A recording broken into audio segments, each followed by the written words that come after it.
दोस्तों स्वागत है आप सबका एक बार फिर आपके अपने YouTube चैनल ई टीचर में दोस्तों लेकर आए हैं जरूरी जानकारी इस वीडियो में। तो राजस्थान स्कूल शिक्षा परिषद द्वारा शिक्षक मूल्यांकन प्रपत्र भरने के दिशा निर्देश जारी हो चुके हैं। तो सभी शिक्षक साथियों को सत्र 2020-21 का अपना शिक्षक मूल्यांकन प्रपत्र यानी टैफ भरना है। तो एक बार हम इस वीडियो में दोस्तों बात करेंगे शिक्षक मूल्यांकन प्रपत्र कैसे भरना है, इसके दिशा निर्देश है उसको रीड करेंगे। तो दिशा निर्देश के बारे में आपको बता देता हूँ इम्पोर्टेंट बातें कि कैसे फ़ील करना है। वैसे अभी सलाह दर्पण पर ये अपडेट होगा, उसके बाद ये हमें फ़ील करना है, तो थोड़ा इंतज़ार करें, अपडेट भी हो जाएगा। उसके बाद मैं आपको वीडियो के थ्रू बता भी दूंगा कि टैफ कैसे भरना है। फिलहाल इस वीडियो में बात करेंगे शिक्षक मूल्यांकन प्रपत्र भरने से संबंधित दिशा निर्देश जो है महत्वपूर्ण बातें वो। तो इस वीडियो में बात करेंगे कि सत्र 2020-21 का जो शिक्षक मूल्यांकन प्रपत्र हमें भरना है, जिसमें माध्यमिक प्रारंभिक शिक्षा में कार्यरत समस्त शिक्षक संस्था प्रधानों को अपने स्व मूल्यांकन शिक्षण के दौरान आने वाली कठिनाइयाँ चुनौतियाँ शिक्षण प्रशिक्षण का डाटाबेस जो है तैयार किया जाता है, उसको लेकर इसमें फिल करना है हमें। इसके साथ ही मुख्य बात यह है कि शिक्षक मूल्यांकन प्रपत्र को समस्त शिक्षक और संस्था प्रदान द्वारा भरे जाना है। तो दिशा निर्देश जो जारी किया गया वो ये है कि राज्य में माध्यमिक चाहे वो प्रारंभिक हो, इसके अंतर्गत संचालित समस्त राजकीय विद्यालय में अध्ययन कराने वाले शिक्षक व संस्था प्रधानों को ये प्रपत्र भरना आवश्यक है। और इसके लिए शिक्षक मूल्यांकन प्रपत्र शिक्षक और संस्था प्रधान द्वारा स्टाफ लॉगिन से शाला दर्पण पोर्टल पर भरना है। शिक्षक संस्था प्रधान की व्यक्तिगत जिम्मेदारी है, सिर्फ ऑनलाइन ही भरे जाना है। स्टाफ लॉगिन आईडी जो होती है हमारी पर्सनल, उसी लॉगिन आईडी से हमें ये भरना है टैफ। शिक्षक मूल्यांकन प्रपत्र सत्र 2020-21 में भी 2 बार भरा जाएगा 6 माही के आधार पर, यानी प्रथम 6 माही जो है 1 जनवरी से 30 जून तक का अभी हमें भरना होगा, और उसके बाद आएगा 1 जुलाई से 31 दिसंबर 2020 का। तो अभी हम भरेंगे जनवरी से 30 जून तक का। तो प्रथम 6 माही से संबंधित सूचनाओं को आवश्यक रूप से दिनांक 30 सितंबर तक सभी शिक्षक संस्था प्रधान द्वारा ऑनलाइन भरा जाना है, यानी 30 सितंबर अंतिम डेट दी गई है। तो 30 सितंबर तक हमें सभी शिक्षक छात्रों को यह टैफ भरना है, तथा द्वितीय 6 माही से संबंधित सूचनाओं को आवश्यक रूप से दिनांक 31 जनवरी 2021 तक सभी संस्था प्रधान व शिक्षकों द्वारा भरा जाना है। तो अभी फिलहाल हमें प्रथम 1 जनवरी से 30 जून तक का भरना है। इसके साथ ही जिन शिक्षक संस्था प्रधानों के प्रपत्र निर्धारित टाइमलाइन वेब पोर्टल पर नहीं भरे जाएंगे, उनका अगले माह का वेतन आहरित नहीं होगा और न ही ऐसे कार्मिकों को वेतन वृद्धि लागू होगी। तो ये इंपॉर्टेंट बात है कि सभी शिक्षकों को अनिवार्य रूप से भरना जरूरी है, नहीं तो वेतन रुक सकता है, वेतन वृद्धि भी लागू जो होती है उसे रोकी जा सकती है। प्रपत्र नहीं भरने वाले शिक्षक व संस्था प्रधान ध्यान रहे कि वेतन आहरित नहीं होगा। पंचायत प्रारंभिक शिक्षा अधिकारी को, संस्था प्रधान को और ब्लॉक शिक्षा अधिकारी को इसका अधिकार दिया गया। वे व्यक्ति जिम्मेदार होंगे कि सभी शिक्षक ये फॉर्म भरे। शिक्षक मूल्यांकन प्रपत्र भरे जाने के उपरांत नियंत्रण अधिकारी द्वारा टिप्पणी किए जाने के बाद इसका प्रिंट ऑप्शन भी प्रदर्शित होगा और आप इसका प्रिंट निकाल ले सकते हैं। शिक्षक मूल्यांकन प्रपत्र प्रिंट लेकर अपने पास रखें और समय के रिकॉर्ड के लिए संधारित भी करें। सभी शिक्षक, जिन शिक्षक संस्था प्रधानों को शिक्षक मूल्यांकन प्रपत्र ऑनलाइन भरने में कठिनाई महसूस हो रही है, तो वे अपने पीओ सीबीओ कार्यालय में ब्लॉक एमआईएस इंचार्ज की ऑनलाइन फीडिंग हेतु सहायता भी ले सकते हैं। प्रथम 6 मई जो जनवरी से जून 2020 का है, उसमें सीआरसी स्तर पर शिक्षक मूल्यांकन प्रपत्र अंतर्गत प्राप्त सूचनाओं का विश्लेषण कर शिक्षकों के कार्य की समीक्षा जो है माह अगस्त 2020 में की जाएगी। इससे तो प्रत्येक सीआरसी को प्रति शिक्षक संस्था प्रधान 50 रुपये दे होगा। द्वितीय 6 मई में भी सीआरसी स्तर पर शिक्षक मूल्यांकन प्रपत्र अंतर्गत सूचनाओं का विश्लेषण कर शिक्षकों के कार्य की समीक्षा करने के लिए माह फरवरी 2021 में की जाएगी। इसके लिए प्रत्येक सीआरसी को प्रति शिक्षक के हिसाब से 50 रुपये दे होगा।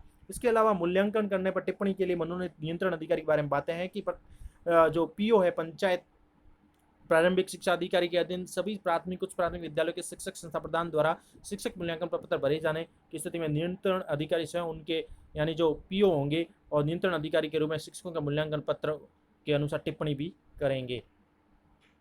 और पीओ विद्यालय में कार्यरत शिक्षकों द्वारा शिक्षक मूल्यांकन प्रपत्र भरे जाने की स्थिति में नियंत्रण अधिकारी स्वयं उनके पदेन पंचायत प्रारंभिक शिक्षा अधिकारी पीओ ही होंगे और वो नियंत्रण अधिकारी के रूप में पीओ स्वयं विद्यालय के शिक्षकों के मूल्यांकन प्रपत्र पर टिप्पणी भी करेंगे।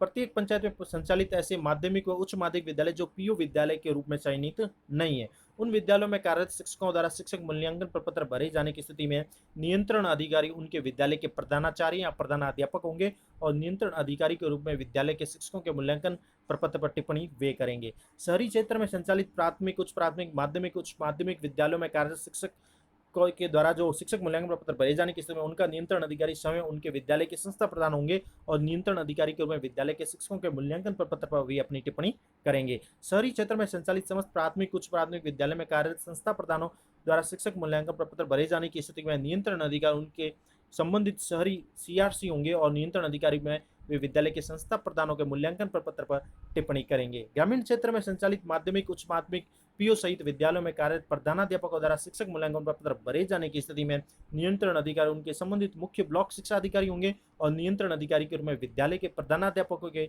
मूल्यांकन प्रपत्र पर टिप्पणी करेंगे। इसी प्रकार शहरी क्षेत्र में संचालित माध्यमिक सीआरसी सहित विद्यालयों में कार्यरत प्रधानाध्यापकों द्वारा जब शिक्षक मूल्यांकन पत्र भरा जाएगा तो उनके नियंत्रण अधिकारी जो है मुख्य ब्लॉक शिक्षा अधिकारी होंगे और वो उस पर टिप्पणी करेंगे।